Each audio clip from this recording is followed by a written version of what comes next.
Good morning, everyone. Thank you so much for coming to today's webinar. Thank you very much for coming. We have a very full crowd here. Thank you, everyone, for coming. We will go ahead and kick things off.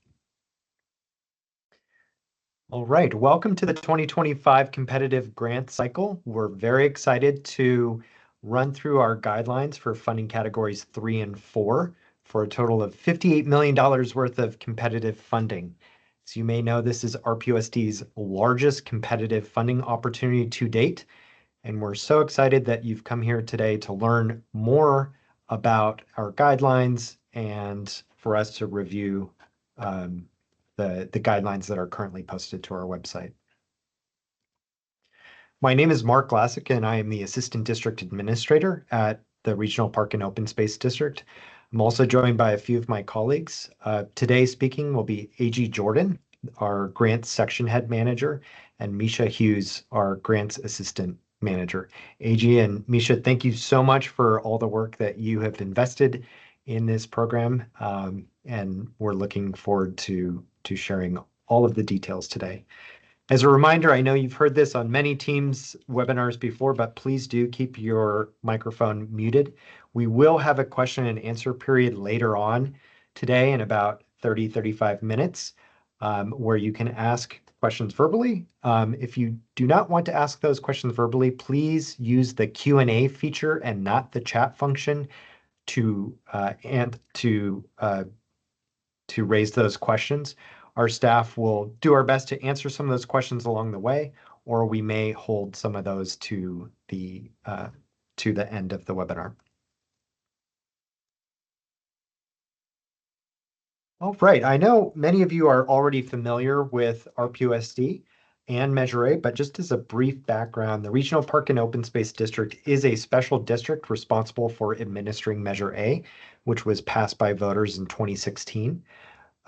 RPUSD provides competitive, which we'll be talking about today, and non-competitive funds to public agencies and nonprofits. And funds are allocated for the most part to enhance and repair parks, create new parkland, protect open spaces and beaches, and support recreational programs. If you want to learn more about the different funds that we provide, please do check out our website at rpusd.lacounty.gov. And to view all of our balances, basically all of our fiscal reports, including available balances to each public agency listed in the resolution, please visit grantfunding.rpusd.lacounty.gov. All right, we have a packed agenda today. We've got a lot to get through. We will talk about the structure of the guidelines, what's new for 2025 compared to the last time we opened this funding opportunity back in 2022. We'll talk about who is eligible to apply, the rules for submitting your application, key criteria that you should be aware of in drafting applications, award limits, and then we'll go into each of the 3 funding programs, including planning and design, natural lands, local beaches, water conservation and protection, and regional recreation, multi-use trails, and accessibility. And again, we will have a Q&A period at the end of the webinar, so please save those great questions until then, or if you feel like you want to note something, please go ahead and throw that into the Q&A, and our staff, if they're able to, or if it's timely, will respond right when you submit. All right. If there's one thing I can encourage everyone to remember leaving today's webinar, it's please read the guidelines. There is not enough time this morning to go through every page in detail, and there are specific pieces of information that you need to know as an applicant. This webinar does not replace what we have already written and published with our guidelines, so please do read it. We did focus on making these guidelines very clear and legible and structured and organized, so we feel like they are a very streamlined presentation of what our evaluators will be looking for.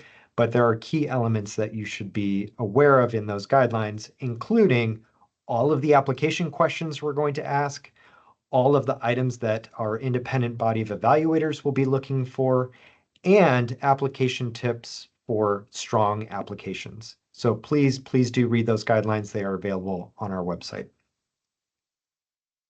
All right, what's new for 2025? We are very excited to be releasing our planning and design grant opportunity. This is the first time that planning and design grants have been available on a competitive basis. So we are providing $18 million for planning and design grants up to $500,000. And we're so excited about this, number one, because this is so critical to the development of future capital projects. And two, this is an excellent way to leverage your existing non-competitive allocations of Measure A and also prepare for other funding sources that may be coming down the pipeline, including from the state of California.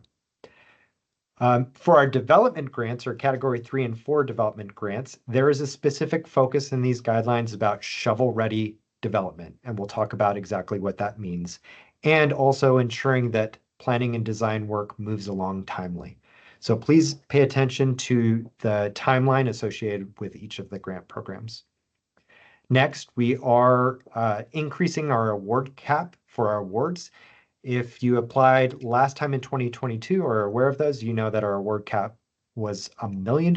We have increased the award cap for development grants up to $4 million, so a significant increase.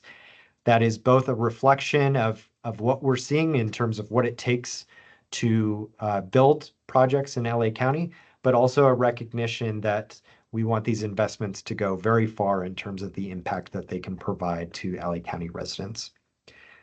Next, there is a specific focus on scope-based evaluation. I'll talk about that more in a few minutes, but we do need all applicants to specifically identify what will be covered by Measure A funding. And then finally, we have revised our scoring and project evaluation. It is a very transparent process, as you will see in the guidelines. You can see all of the application questions we're asking. You will see all the required support documents, the minimum mandatory requirements that will determine if your application is passed on to evaluators or disqualified.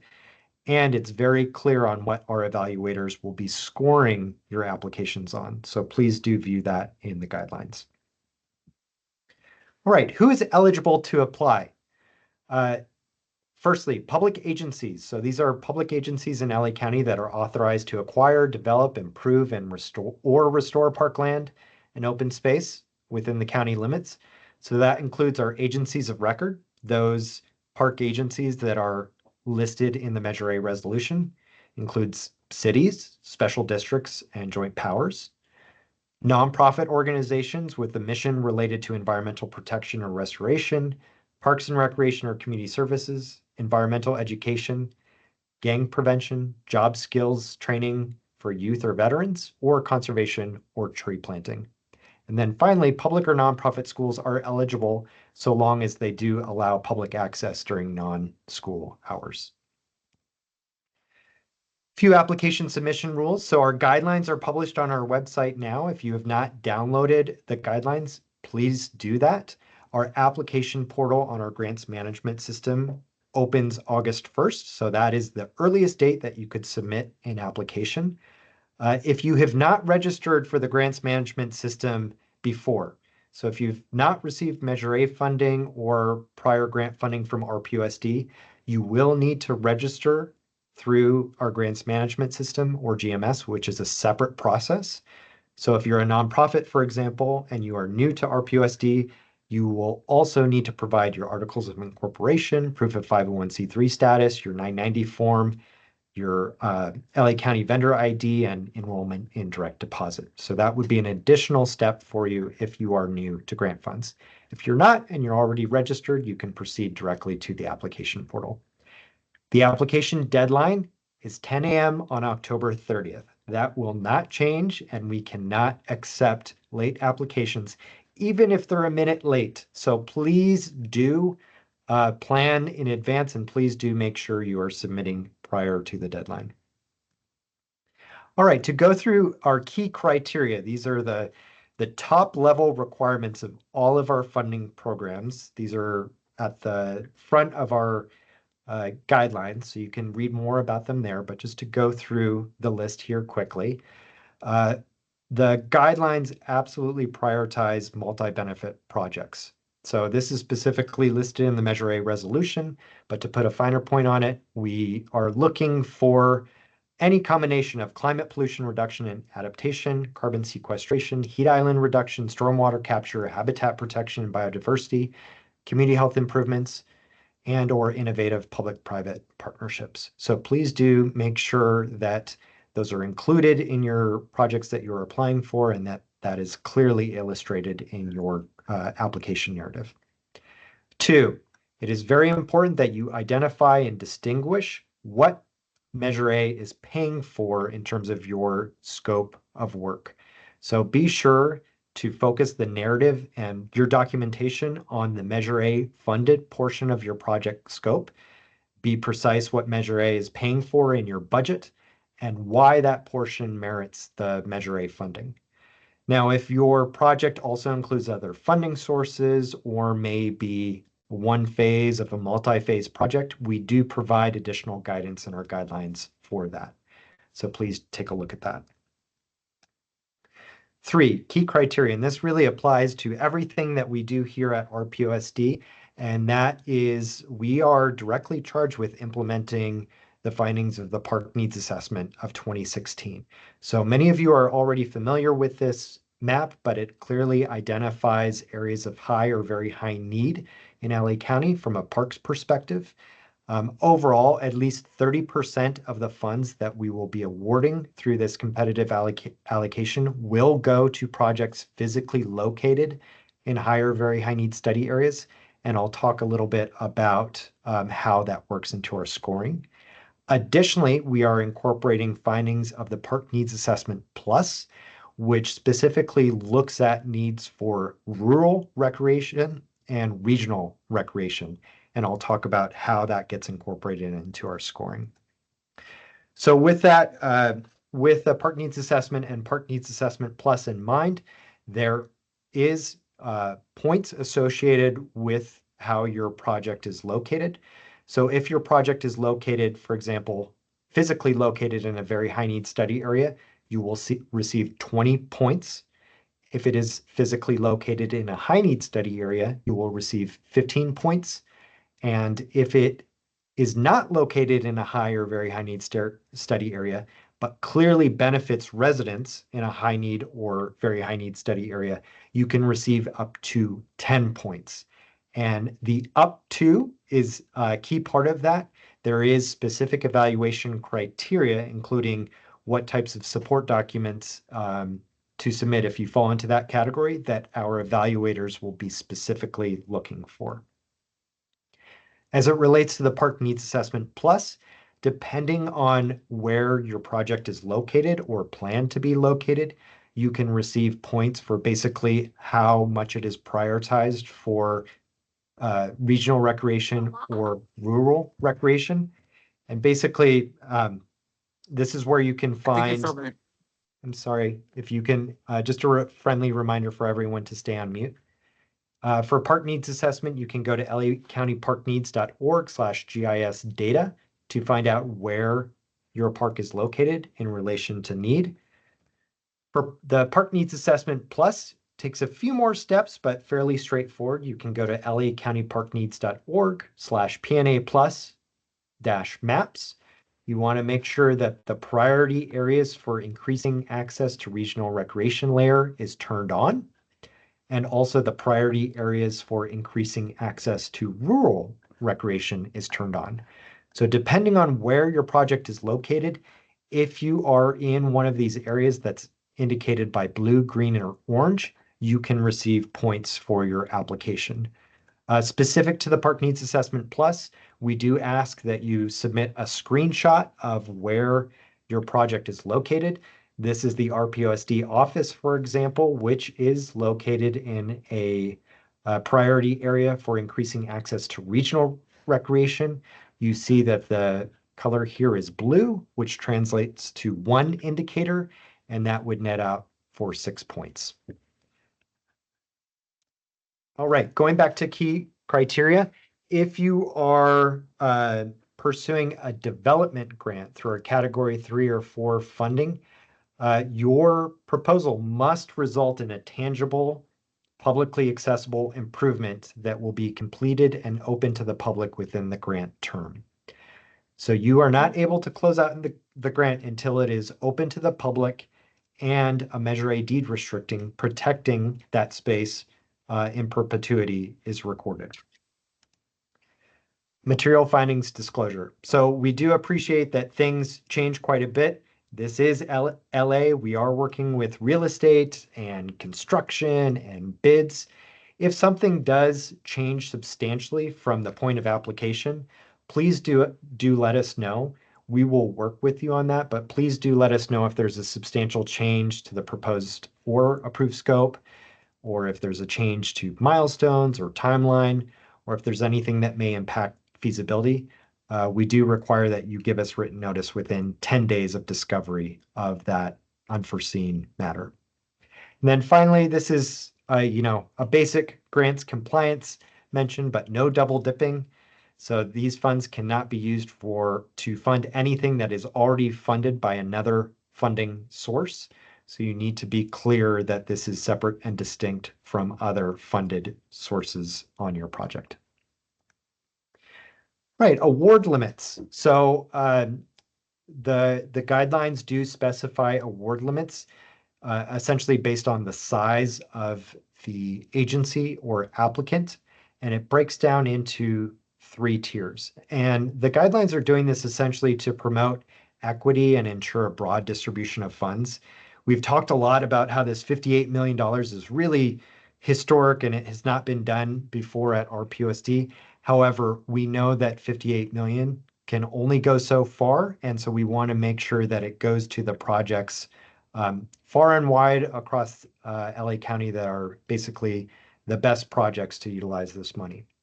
So agencies of record are those agencies, mostly park agencies, that are listed specifically in the Measure A resolution.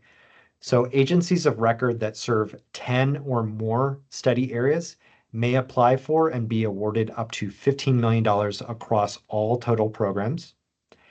Agencies of record serving 3 to 10 study areas may apply for and be awarded up to $10 million across all programs.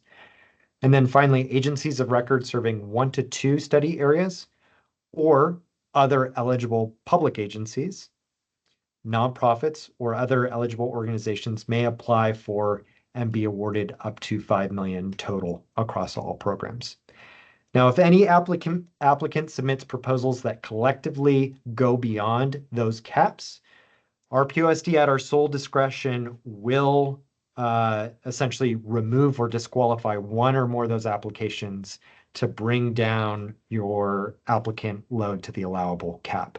So please do be mindful of those caps. We don't want to disqualify applications, but we do want to make sure that we're providing fair and equitable opportunity for all park agencies in LA County. So how does this look in practice? So for example, if you're an agency of record that serves 1 study area, you have a $5 million cap, but that means you can submit multiple applications across our funding categories.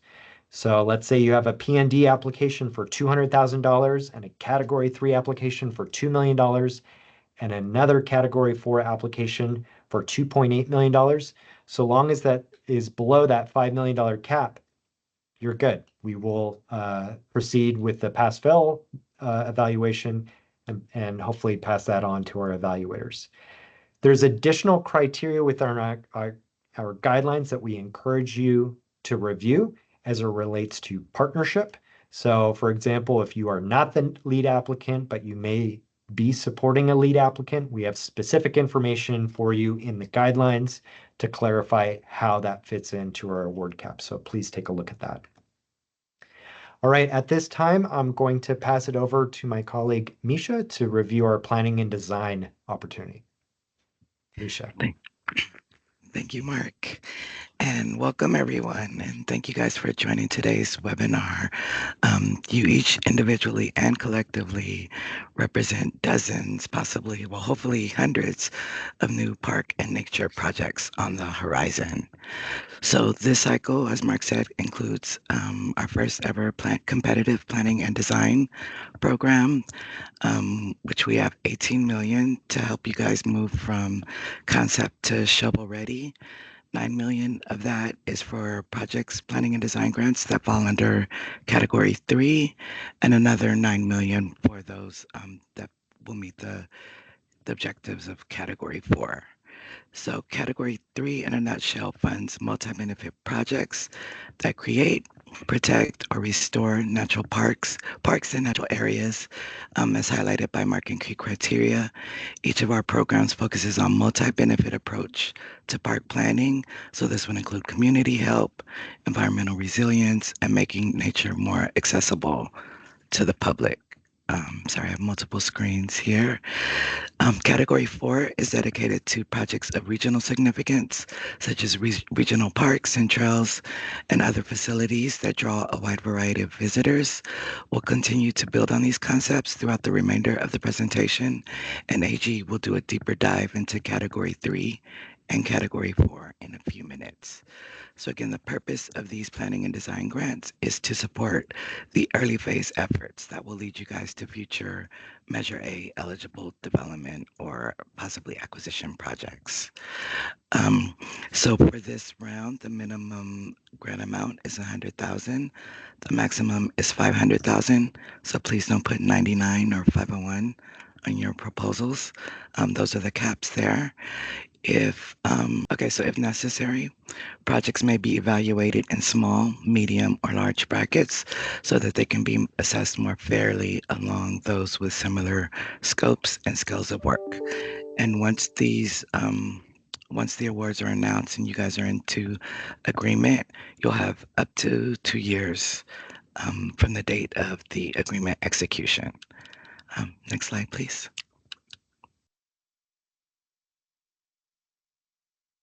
Okay, so planning and design grants can fund a multitude of or a wide range of pre-construction activities. This includes any combination of what you see here on the screen.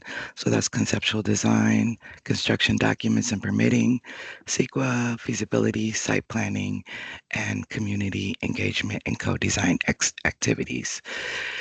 Since the intent of this program is to get you guys to shovel-ready projects, items such as long-range planning documents or academic research will not be eligible under this program. If Please review the Grants Administration Manual for the full list of ineligible items, or if you have any questions, feel free to reach out to us before October 15th, which is the deadline for you to submit any questions. Next slide, please. Applications must meet all minimum requirements to move forward in the evaluation process. So this includes alignment with category 3 and 4, that's the multi-benefit, and the regional scales. Also, applicants must demonstrate sufficient site control to ensure long-term public access and a viable path to development. So this can be shown either through through ownership by the applicant or via a formal agreement with the owner. And the owner must affirm the project scope and the willingness to implement future development once the planning efforts are completed. In addition to those two, complete timeline, clear plan for CEQA and permitting, disclosures, complete application, and proof of jurisdiction support. And any proposal that does not meet these minimum requirements will be disqualified, and we're hoping to avoid that entirely with this cycle. Next slide, please. Thank you. So here's the evaluation criteria for the planning and design program. Up to 40 points for impact, clarity, and alignment of funded scope. Up to 20 points for readiness, feasibility, and long-term value. Up to 20 points for community engagement. Up to 20 points for capacity and implementation plan. And up to 32 points for alignment with the P&A and the P&A Plus, which Mark outlined at the beginning. Next slide, please. So for impact, clarity, and alignment of funded scope, Again, up to 40 points here for those high quality projects that are able to clearly showcase what Measure A will fund, and so that the narrative, the budget, and the documentation, everything is aligned throughout the application. For readiness, feasibility, and long-term value, applicants will receive up to 20 points for feasibility of completing the project within the 2-year grant term and laying a strong foundation for future development. Next slide. So for community engagement, here we're looking for intentionality, inclusiveness, and effectiveness of engagement efforts. So points will be awarded based on the demonstrated commitment, not just aspirational language. If your community engagement is core to your design process, please showcase that in your proposal.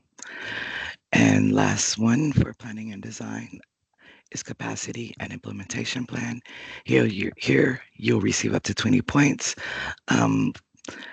For a team that has the experience, structure, and processes to successfully deliver the proposed planning work.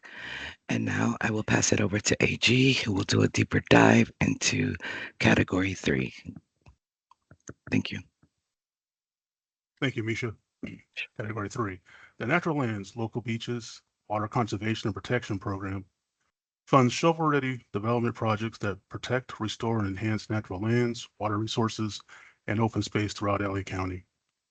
Eligible projects must result in the development, improvement, or restoration of multi-benefit parks, trails, and open space that provide public access while promoting community health, clean local water supplies, habitat protection, biodiversity, and environmental resilience. Priority will be given to projects offering the greatest regional benefit or serving the greatest regional need. There's a total of $24 million available in this program, with the minimum grant award request amount set at $500,000 and the maximum set at $4 million. The program does not have a matching funds requirement, but leveraging funds is strongly encouraged. Applications may be evaluated in the cost brackets you see on the slide to promote funding across the different project sizes. The performance period to complete your project is set at 4 years from the execution of the grant agreement with ARPUSD. Construction on your project must begin within 24 months of grant agreement execution. Awarded applicants will have 4 months to execute a grant agreement following an award notification. Next slide, please. Here are examples of eligible work for your project. Projects must include a clear public benefit and measurable environmental outcomes.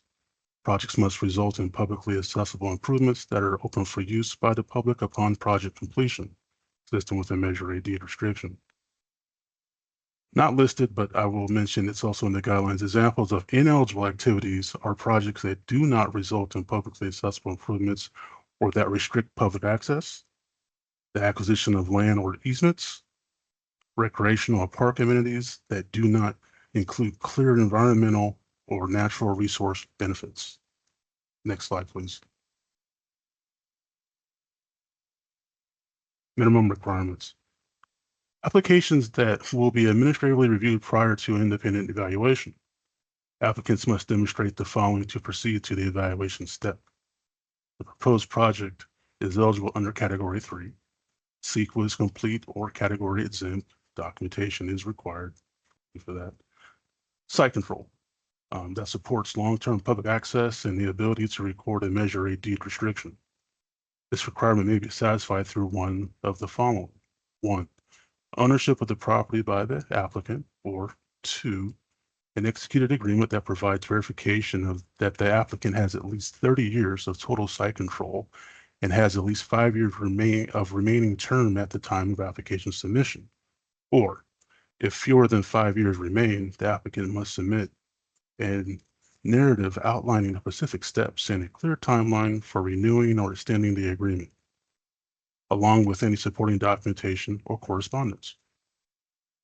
3, for turnkey projects, where the applicant is implementing a project on behalf of a public agency on land owned by that public agency, the applicant must submit a formal letter of support from the public agency signed by an authorized official from the public agency that will be responsible for the long-term operation, maintenance, and public access requirements of Measure A and RPSD for the project at its completion. Record a deed restriction and executed an assignment and assumption agreement with RPSD.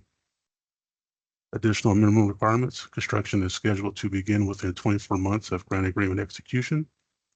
Submission of a complete application, including all required documents and responses. And lastly, proof of jurisdiction support to apply for, accept, and administer Measure A funds. Next slide, please. The application submitted under the Natural Lands, Local Beaches, Water Conservation and Protection Program will be evaluated based on the criteria listed here. The maximum point value for each one is also listed. The next slides will dive into the details of each one. The alignment with P&A Park Needs Assessment and Park Needs Assessment Plus criteria was previously discussed. Next slide, please.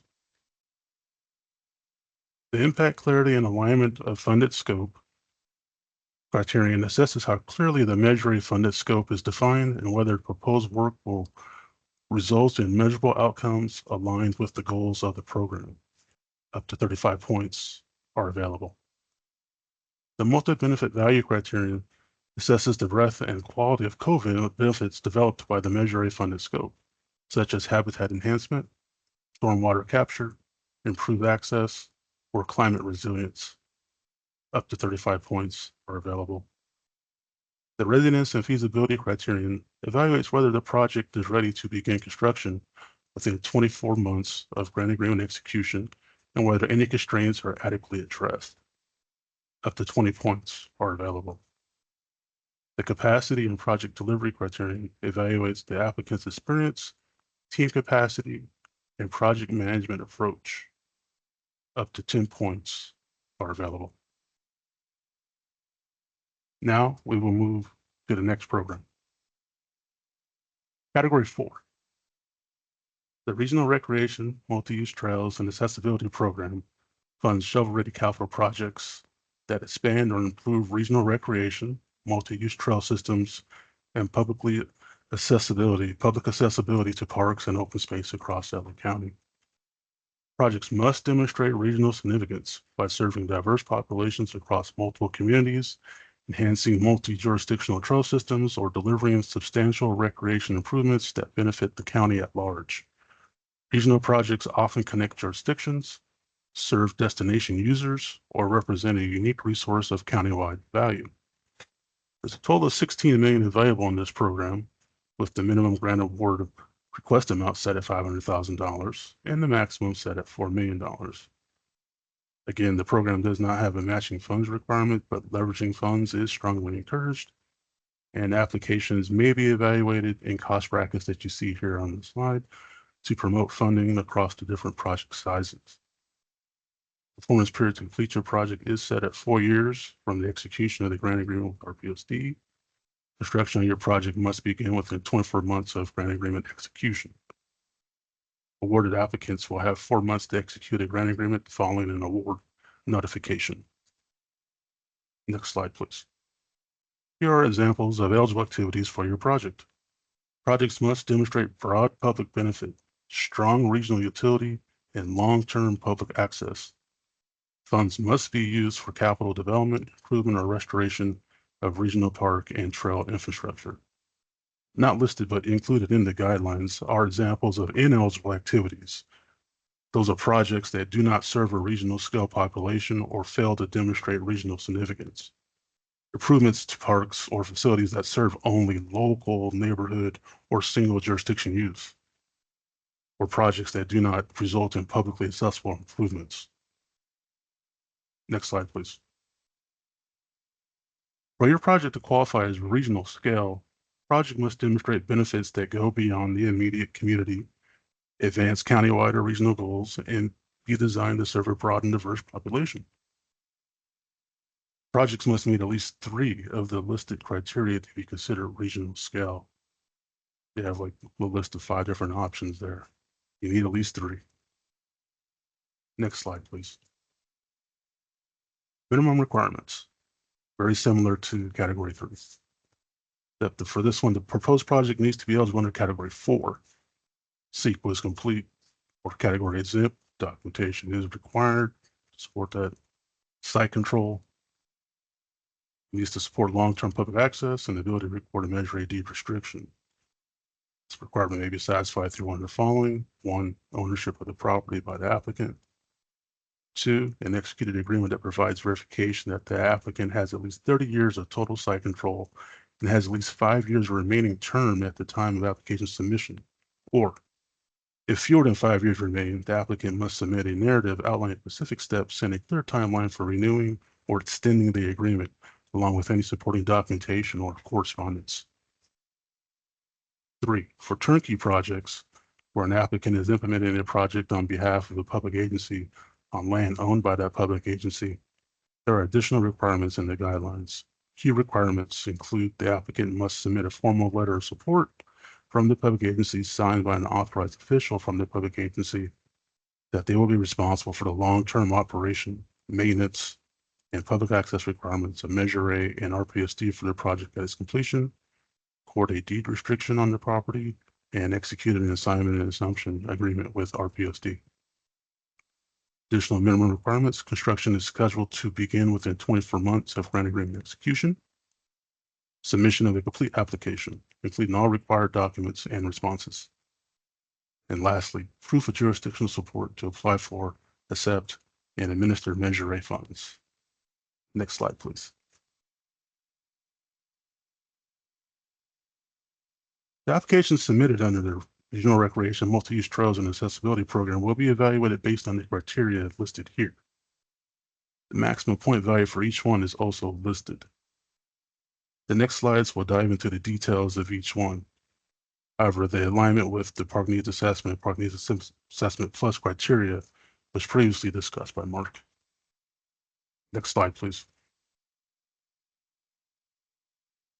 The impact, clarity, and alignment of funded scope criterion assesses how clearly the Measure A funded scope is defined and whether the proposed work will result in measurable outcomes aligned with the goals of the program. Up to 30 points are available. The regional scale criterion assesses how the project enhances regional access and physical connections, particularly those linking high priority natural, urban, and recreational areas. Up to 25 points is available. The multi-benefit impacts criterion evaluates the range and quality of benefits delivered by your project, such as community health, environmental sustainability, and social resilience. Up to 15 points are available. Next slide, please. The readiness, feasibility, and timeliness criterion evaluates whether your project is shovel-ready and able to begin construction within 24 months of agreement execution. Up to 20 points are available.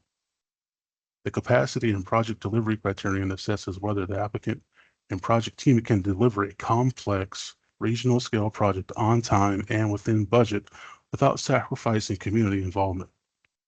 Up to 10 points are available. Now, Mark will begin the Q&A.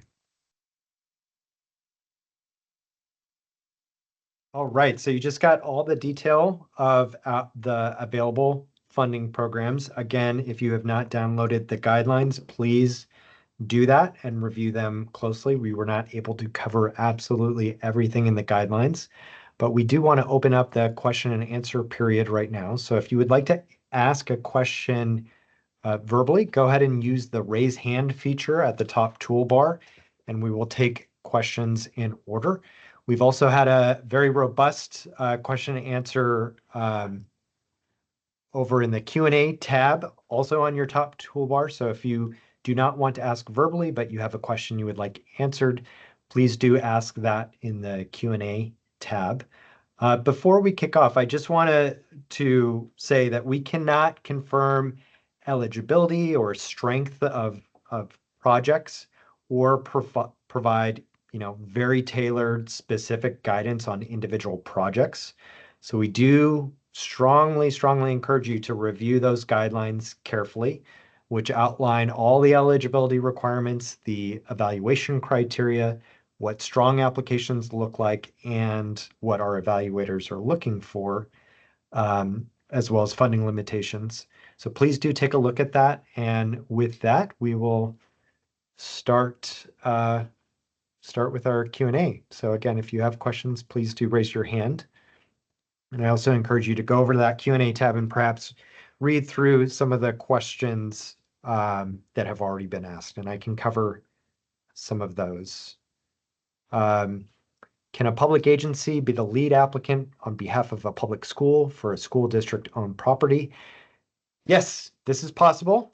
We do have very specific guidance on this scenario within our guidelines, so please review the site control section of the funding category, either planning and design category 3 or 4. I'm also seeing several questions on site control. Basically, do we have to own the property? Can we work with the property owner? How does that work with our award caps? So please do take a look at that. There's a clarification on double dipping. So does that include prior funding? So if Measure A was awarded for an acquisition that was complete, and perhaps you're applying for development funding or planning and design, that is not double dipping. That would be leveraging, and we highly encourage leveraging. Double dipping would be if prior grant or a prior award, you made the commitment to acquire a property, for example, it was not complete, and in this round, you're applying for acquisition funding on the same property to complete what you said you were already going to complete. That would be an example of the double dipping. Yes, we will provide a copy of this recording and presentation. It will be uploaded to our website, and we will also distill, the key questions that relate to everyone and post that as an FAQ. There was a question whether there's a total of $5 million available to nonprofits across the entire county. Thank you for raising that, Carlos. I want to be sure that everyone hears this. The $5 million cap is per nonprofit, per public agency if you fall into that tier. That is not the total amount of funds that you can compete for. So the 58 million is open to all eligible applicants, so long, based on what you feel like your projects are eligible for. All right, I'm not seeing anybody's hand raised. Maybe I'm not seeing that correctly, but I don't see any. Oh, I see. There we go. Let's start with Amber. You're first in line. Go ahead. Good morning. I think it still counts as morning. We're 13 minutes shy, I guess, of lunch. Thank you so much for the presentation. I had just put a couple of questions in, but maybe it's easier with the raised hand. I wanted to clarify for CEQA, I think you just said, or in the presentation, it said there had to be a clear plan for CEQA, but then as I was watching in the categories of how you were going to score the projects, it said that CEQA needed to be completed. And so I was just wondering if you could clarify that. Is it that there has to be a clear plan to complete it, or does it have to actually be done by the time of applying? That would be great. And then my second question, where was it? Well, that's actually probably the more important one. So I'll just stick with one so there's others can go as well. Thank you, Amber. And we will, if you can hold your questions to just one, given the amount of folks on the call, we'd appreciate it. But feel free to get back in line if you do have a second, third, or fourth question. AG, can you respond to the CEQA question, please? I believe she's talking about the planning and design program, and it does clearly state that they have a clear plan for CEQA and permitting, including completion of a timeline justification if not applicable, is part of the minimum requirements if she is talking about planning and design. So Amber, you're probably seeing a difference in categories for that planning and design project. We're not expecting that everything's going to be wrapped up. So we do allow for, tell us about the process, tell us what it would take to get the CEQA exemption or certification. But if you are applying to a development project, which we really want to be shovel ready, we want that CEQA process to be farther along and documented. Great. Next is Shalina. Thank you. Does a long-term lease with an agency can count as ownership for the planning and design grants? So that is an eligible, I should say that's a scenario that's contemplated in the guidelines. So check that out. Great. The planning and design category as it relates to site control is a little more open because we realize that, these projects are being formed and so may like land tenure and agreements. Again, for category 3 and 4 development, we're looking for that land tenure and site control to be better codified, and we have specific Sure. guidance. If you're the applicant, but you're not the owner, you're representing an agency, what do you need to provide to us to show that? If you're leasing it, what does your lease look like in terms of overall term of the agreement? Are there more than 5 years? Are there less than 5 years remaining on the term? So we try to think about all the potential scenarios. I'm sure there's going to be a few that are just so exceptional and so amazing that we didn't think about them. But check out those guidelines. I think that would answer your question, Shalina. Great. Thank you. Tom, Mr. Reynolds, you're next. If I have a project that's in county open space, does that cause any problem? Is there a conflict? It's located within LA County? Yeah. So I think, in that case, I encourage you to check out the site control section that I was just talking about, which will address, if you don't own it, would that be allowable? What it looks like if you are not the owner? I think there'll be some clarity. But the fact it's not the county is not the issue. In other words, it doesn't disqualify because it's the county. You can go through all those steps. Yeah, so just to be, Okay. We received perhaps a similar question before about, this is available to LA County. Is it only available to LA County? No, it's available for everything inside of LA County, including the 88 cities, different public agencies, schools, nonprofits, everyone. Okay, thank you. Let's see. Caesar, you're next. Yeah, hi everyone. Cesar Campos here with Spherical. Thank you guys so much for the presentation. This is really amazing. Thank you, Mark, and everyone. I just had a quick question around community gardens and whether community gardens can qualify as parks or open space if they are in high needs communities, as stipulated under the park needs assessment, and if they are being operated as open space that residents can access. Great question. So again, I encourage you to review that site control section, depending on the category that you're applying to talk about, if you are not the owner of that land and you are the applicant, what are the steps you need to ensure that you are an eligible project? For community gardens specifically, we'll provide specific guidance in this in our questions. There is some additional considerations as it relates to community gardens around public access, since many gardens are operated on a membership basis. And so there are some key criteria that are included as part of that we can direct you to. Thank you very much. Is that published as part of, is that published as part of the guidelines, or is that something that you'll be publishing? It's in our grants administration manual. So it's a different document. Okay. It's basically the overarching rules for all of our funding.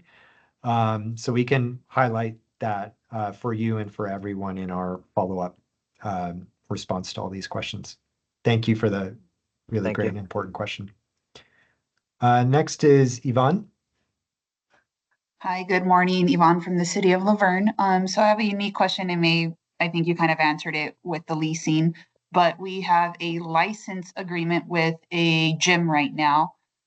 But once the developer is done building homes around it, he will be handing that over.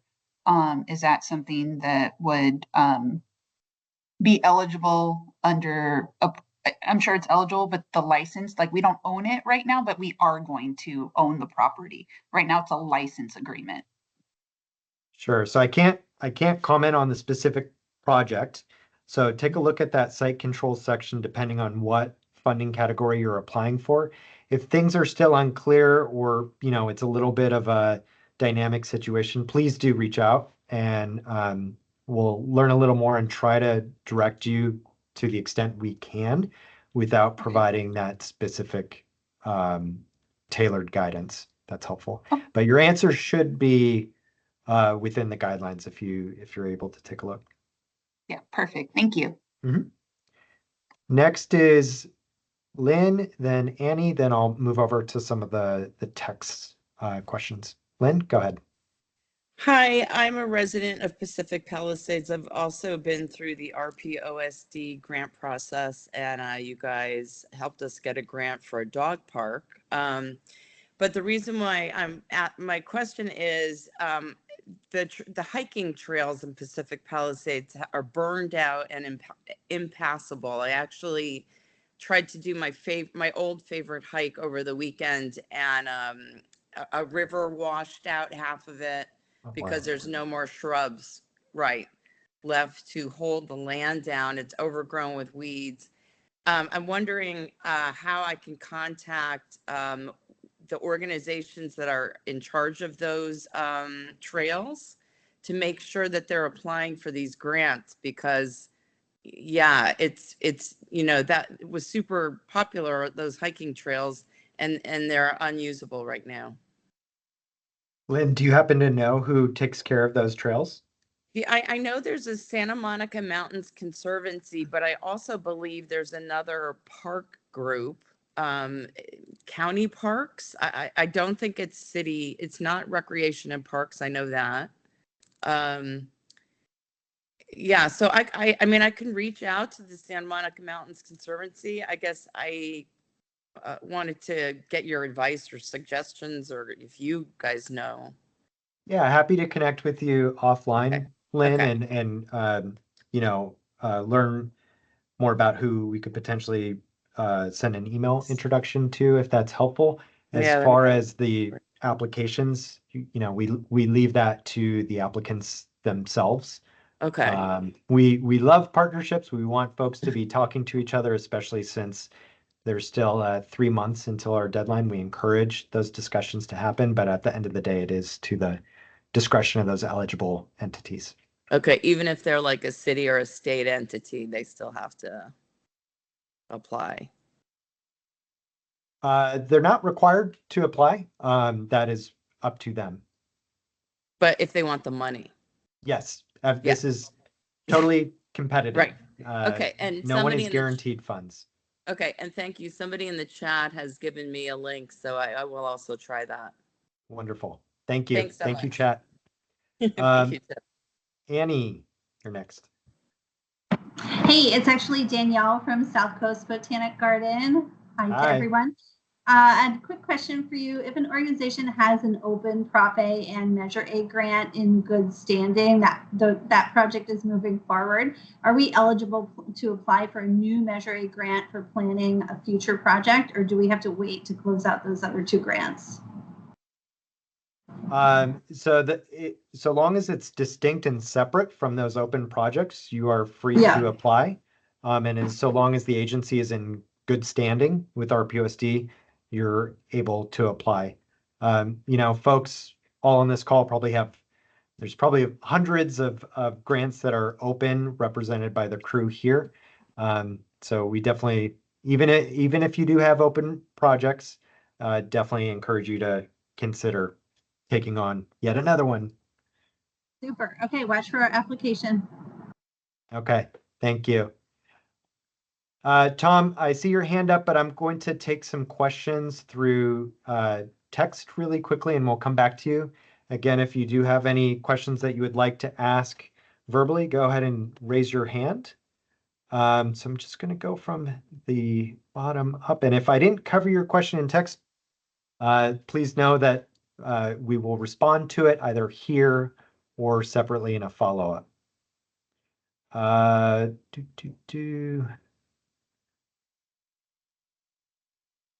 Is there a match requirement? If so, can we leverage Prop A funds, or does it have to be restrictive funds? Thank you.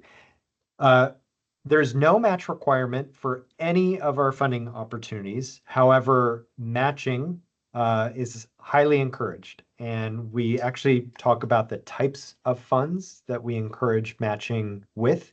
And it is a criteria, as you'll see through our application questions and the evaluation criteria that our evaluators will look at in terms of, as they assess feasibility and likelihood of the scope being met.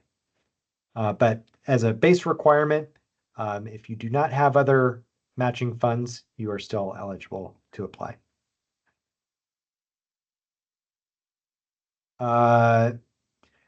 Clarification on the 2 years for project completion. Does that refer to the scope under planning and design or the entire project or to the entire project until it's open to the public? So if you're applying to a planning and design grant, you have 2 years to complete the planning and design work after the grant agreement.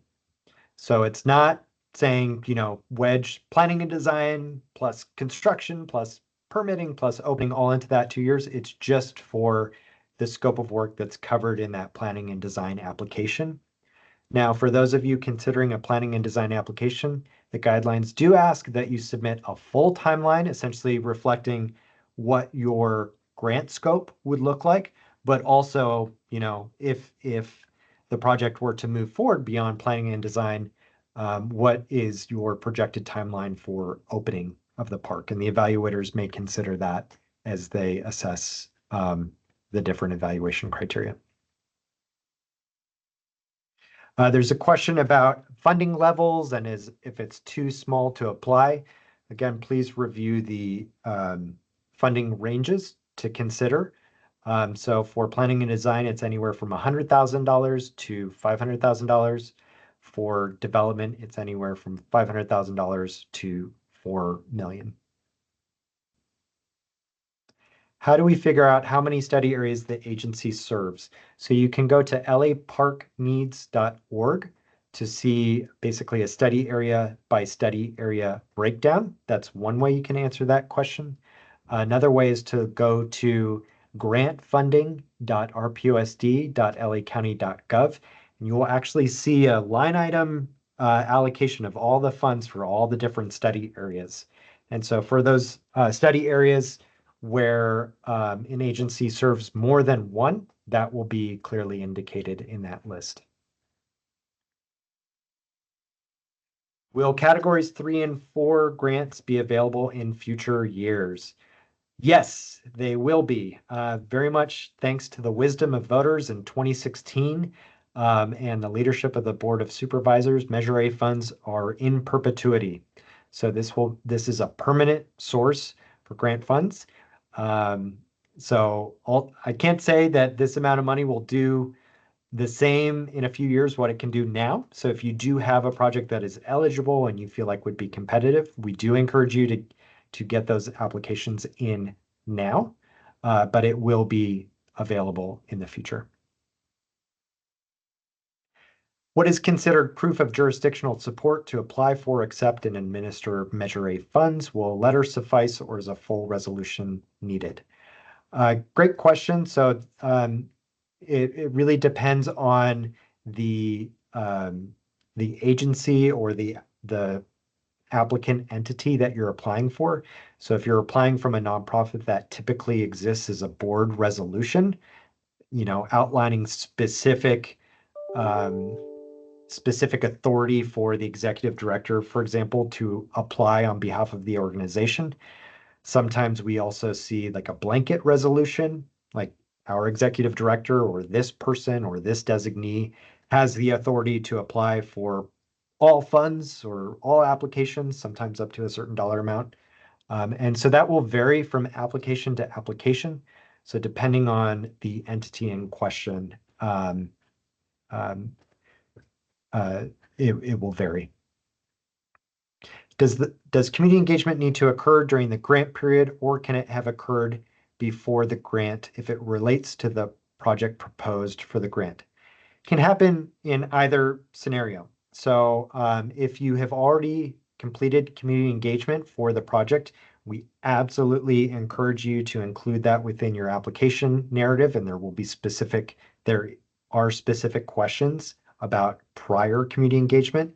if you do propose specific community engagement, we also ask that you include that in your scope, in your budget, in your schedule.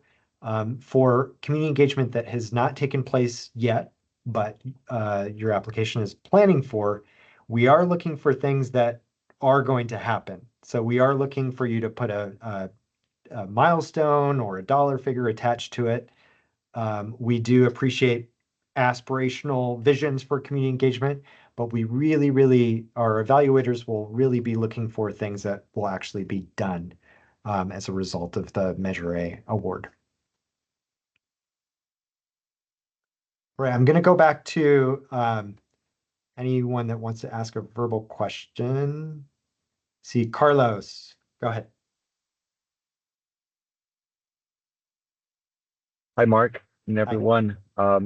So with category 3, there is I'm looking at the 50% requirement, 50% design plans requirement.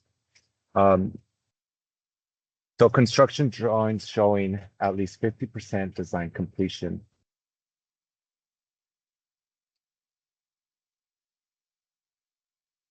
That we're eligible. This is a 2-part question, by the way. I'm sorry, I think you cut out, Carlos. You cut out after 50% construction documents. I may have missed a question. The question is, it's 2-part. The first one is for category 3, all that is required at the minimum is 50% design completion. So the guidelines say 50% construction documents or equivalent. So if your project does not have a 50% construction document set, our evaluators will look at equivalency and see if it is equivalent given everything there is to know about the project. So for example, if you're proposing something that may not follow a typical, design development construction document pattern, that would probably be, you want to make the evaluators aware of that. Okay, perfect. Thank you. And then the second part is, can funds be used towards, getting that percentage higher towards 70, 80, 90%?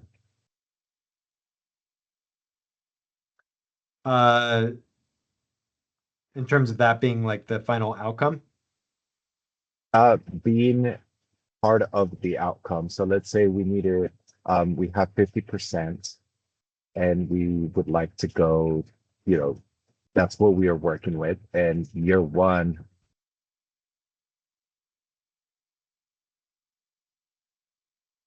in construction. I'm sorry, Carlos, that you cut out, but I think I understand you to say is, what the outcome of the planning and design. I'll post it in the chat. Okay, great. And may want to think about that one. So I may not have an answer for you today, but our team will post a response in the follow-up. Next is Francesca.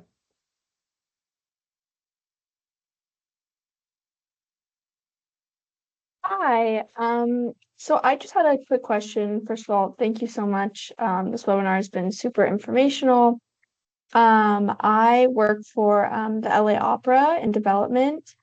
And I'm curious if arts and culture agencies are able to apply for any of these grants. Great question. So the applicant eligibility listed in our application guidelines comes directly from the Measure A resolution. So we do specify those public agencies that are available and eligible. It's typically those that do have an authority to improve real property, do park property, acquire parkland, or develop on parkland. And then for nonprofits, there needs to be a specific mission alignment with basically, something with a nexus with parks. If the organization that you're talking about is not registered for the GMS, that is something that would basically take place during the registration of the grants management system. So we would be able to basically confer an eligibility determination prior to a whole application. Okay, great. Thank you so much. Tom, I know you had your hand up next, so go ahead. Thank you. So if we're doing a design build where, we've got the approvals, but it's a design build, does that qualify for the grant? It depends on which one you're applying for. Okay. It depends if you're applying to cover the design portion of the work. Perhaps there are planning and design functions that you can cover as part of the design build project or the design builders team, like preparation of documents or submittals or a scoping document. But if there's a piece of the design build contract where you can separate the specific construction features of the grant, that could be a category 3 or 4 eligible. So you could combine them in 4? Combine them in category 4? Yeah, so you could do a design build in 4 or together, or do you have to do them separately? I don't really quite understand. The category 3 and 4 funds are capital projects. So that work needs to cover capital project development. And if your question is, can you do a planning and design grant at the same time as you're doing the development work? Technically, it's possible, but you've got to meet those specific requirements for each of those funds. Okay, thanks. Tom, we'll follow up more about that, provide some more clarity specific to that. Thank you. Next is Roxana. Yes, hello, good afternoon. Thank you so much for the presentation. My name is Roxana Aguilar. I'm with Community Nature Connection. And I have a question about specifically around youth programs that are mentioned in, I believe it's in category 3. I was just curious if stipends are something that is eligible for this type of funding. And the stipends would directly go to participants that are supporting these projects in some capacity. So good question. So the category are program funding opportunities that are typically reserved for, access programs or youth and jobs development. That's actually a separate funding program that we aim to release next year. It comes from some of the same categories that we're talking about today, specifically category 4. As it relates to the possibility of, how that could work into engagement of an existing project, that is something to review our eligible costs to see if stipends or other engagement services would fit into the definition of, if you want that level of support to support a capital project, it very well could be eligible, but you should confirm that with the eligible costs. Okay, thank you. Okay. Next is Ali. I hope I'm saying your name correctly. Yes, thank you so much. And thank you for this presentation. I'm Ali Lewis with Los Angeles Neighborhood Initiative. I wanted to clarify how you calculate the points. On one of the slides, it talks about 20 points if a project is physically located in a very high need area. And then on another slide, it says alignment with PNA goes up to 32 points. So I'm curious how you would get up to 32 points if there's you say 20 points, 15 points, and up to 10 points. So I don't get how you would get extra points. Sure. So the 32 points is 20 points max through the PNA section, and then up to 12 points through the PNA plus section. So it's 20 plus 12 to get to 32. Oh, I see. Okay, great. Thank you. Yep. Next is Andrina. Yes, thank you, Mark. How are you guys doing today? We're doing well. Thank you for asking. Thank you for coming. Thank you. We love your presentation. So I'm coming from a different angle. I am the chair of Black Santa Monica Community Group of Virginia Avenue Park in the city of Santa Monica. So we have, there's 3 different parcels that are now going to be available from the city to whom is interested in making that purchase. But as various community groups that we all represent, we always do community input as far as what we're looking for between design and housing, how we can do sustainable. We get a lot of information from Santa Monica College, how to do sustainability projects. And so all that to say is we have a variety of developers. And with those developers that have great interest in doing bids on anything that we have available, also branched out still within the LA County, my main question to you is, are you available to come and do an in-person presentation? As it relates to this funding program or just overall? Correct. Correct. I'm sorry, which one? As it relates to this funding program.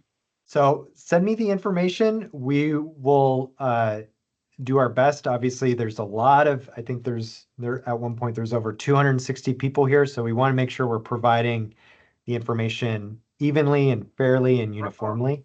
So my advice would be, as soon as we post this to YouTube, please share that with folks. If there are specific questions, we would be happy to follow up with. We're actually a pretty small team here, so we'll do our best if you can let us know, and that goes for everyone. If you feel like there's venues for us to spread the word, we'll consider it. We do. Okay, thank you so much. I appreciate your time, Mark. Thank you. Roxana, see your hand up. Oh, sorry about that. I put my hand down. Okay. Which gives me a good reason to go over to the chat. Okay.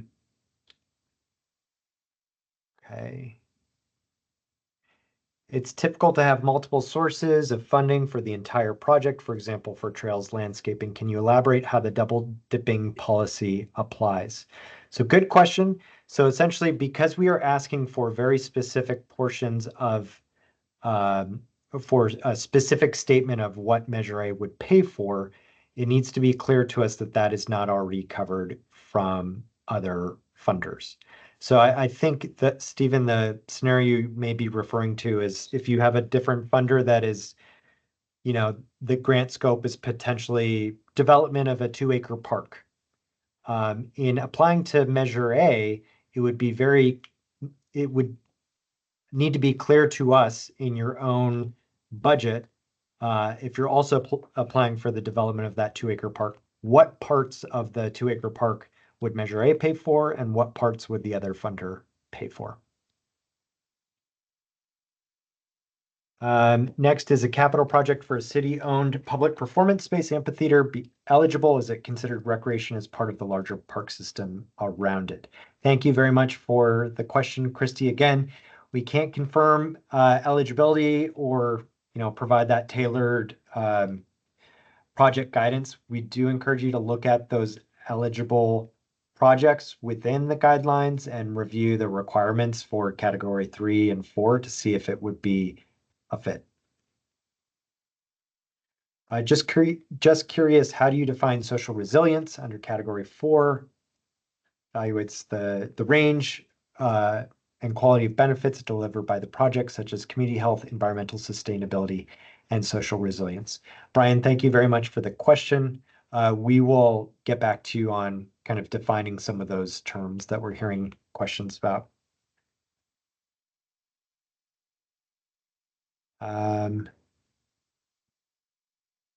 Did I hear correctly? All category 4 applications must have a capital improvement component. Yes, that is a requirement. The only projects that are eligible for category 3 and 4 are ones that do involve development or improvement. Okay, any other questions that folks have verbally? I'm going to do my best to go through the rest of the text ones. If we don't cover something today, again, we'll follow up. Hi, Stephen. Hi, Mark. I just have a follow-up on the CEQA question because I think it was, you addressed it before, but I just want to be clear because from, what I know from the last round. So it used to be that I think when you filled out the application that you could indicate that, that the CEQA was, like in progress or, like to be completed later. Oh, so am I right that in this particular round for the capital projects, must the CEQA be essentially completed? I mean, do we need to have an NOE attached? So it depends on your project. I'm just opening the guidelines right now. So for the category 3 and 4, just checking that. Yes, CEQA must be complete or categorically exempt for categories 3 and 4. Okay. All right. And also just I just want to have a follow-up on the double dipping and Yes. When we have, let's say, multiple sources of funding, let's just say we have a park that, that's got multiple amenities. And let's say one of them is a playground. Now a playground can cost, when you up to like 500,000 or even 600,000. Can we indicate in the budget that it is, essentially being funded by, let's say funding source A and then measure A? I mean, or must you have like, the situation where you have to specify that only measure A can cover one amenity and it can't be, funded by multiple sources? Yeah, we'll provide more guidance on that. I appreciate,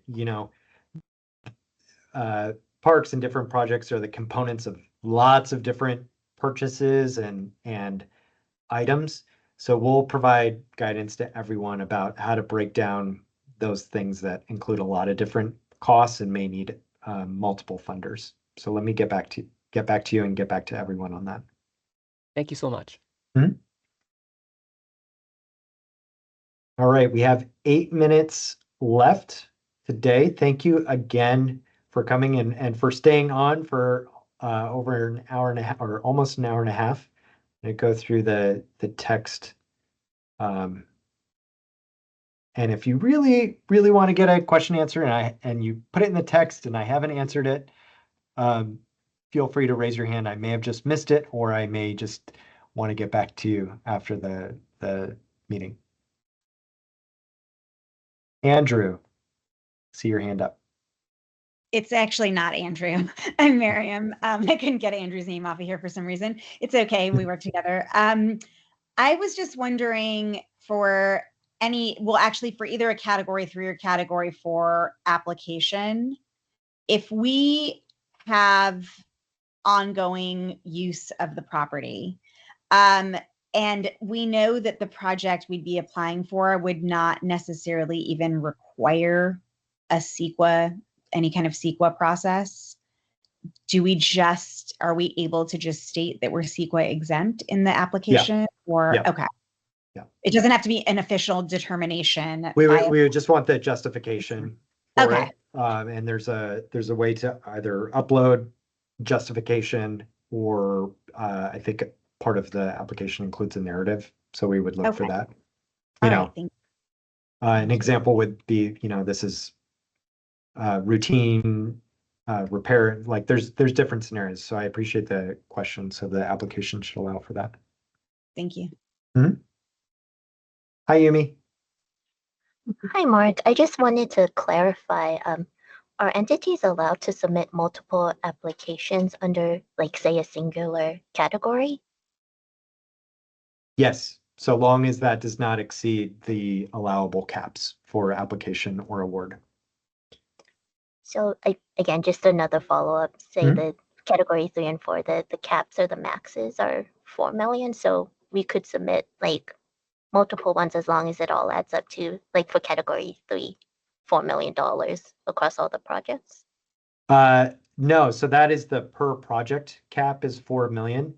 So I hope you don't mind me saying, Yumi, that you're from the city of LA. So city of LA is obviously the largest park agency, so you fall into the $15 million tier. So it's 15 million would include all of the applications across the categories.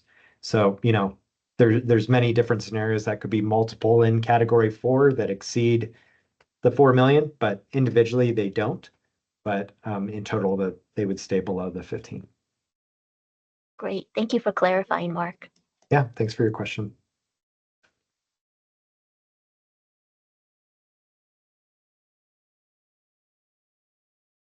Oh, I think that's all of our verbal questions. So I'm going to take moderator privilege here and just thank everyone for attending today's webinar. This webinar has been recorded and will be posted to our website. And we will develop responses to all the questions that we heard verbally and also that were written down, and we'll get that out to everyone that registered for the webinar. We will also post it in on our website and notify everyone that we can on our newsletter distribution that it's available. First and foremost, again, thank you for coming. We look forward to your applications. Please apply. Please read those guidelines. Please partner up. This is a fantastic opportunity for getting projects built and planning projects in the queue. All right. Thank you, everyone. Have a great day.